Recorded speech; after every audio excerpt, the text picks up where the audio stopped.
Well, hello, boys and girls of Harmony. I have missed you all so much. Um, Obviously, this is Mr. Mike here, and I was asked if I could read you guys a story and maybe do a quick lesson. So, here goes. You guys all know me in technology, so yeah. We're going to be looking at Mark 6, verse 30. So I'm just going to go right into it. I'm not going to read this word for word, but you guys know a lot of this. So the apostles gathered to Jesus and told him things about what they had done because they'd just gotten back from a journey.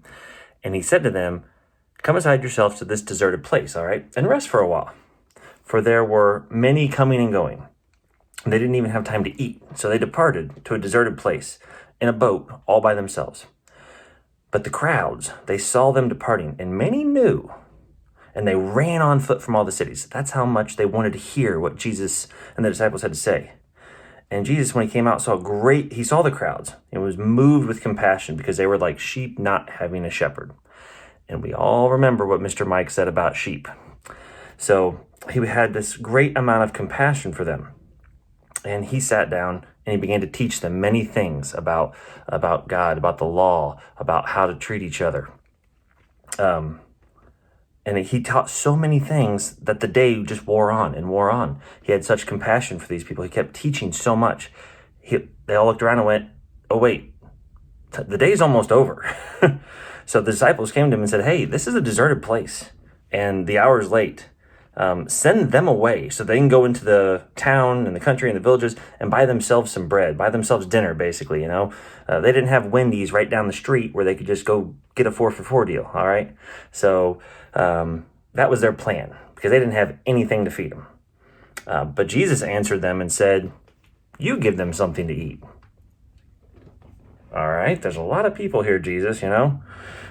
So they said to them, "We're going to go buy stuff, but that's going to be 200 denarii, which is a year's worth of wages. So I work my job for an entire year, and you want us to spend a year's wages to buy food for these people?" They didn't understand what Jesus was getting at here. So he said to them, "How many loaves do we have? Like, if we gathered up everything that we had right here, what do we got? You know, we got to have something, don't we?" So they looked around and said, "Okay, so we got 5 loaves. And oh, by the way, we got 2 fish." I mean, I don't think that's really, it's genius how God puts this stuff in there, right? We got 5 loaves. And oh, by the way, we got 2 fish too. So he commanded them to sit all the people down in groups on the green grass.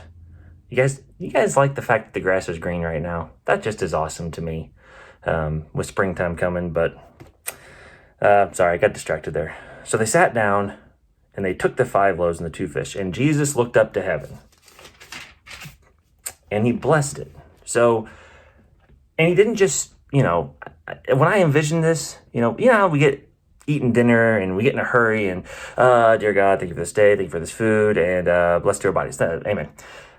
We get saying the same prayer. I get this idea that Jesus genuinely looked up at his Father and said, "Thank you. Thank you for what you've given us." And he gave it to his disciples after he broke the loaves. He gave them to his disciples, set it before them, and the 2 fish, and divided it amongst all the people. All right? And they all ate until they were full. 5 loaves, 2 fish. They all ate until they were full. And then they took up everything that was left over. They took up 12 baskets full. And then they say later on that the count of the people there, just the men that were there, because that's all they counted back then. Sorry. Kids, wives, sorry. But they counted it 5,000 men. So there was maybe, I don't know, if everybody was married, then there was 10,000 people plus the kids. If everybody wasn't married, so more than 5,000. The point I want to help make from this story, or what it means to me, I guess I should say, is God can provide, okay? Even when you think he can't, especially when you think he can't. He can provide. He can provide what you need.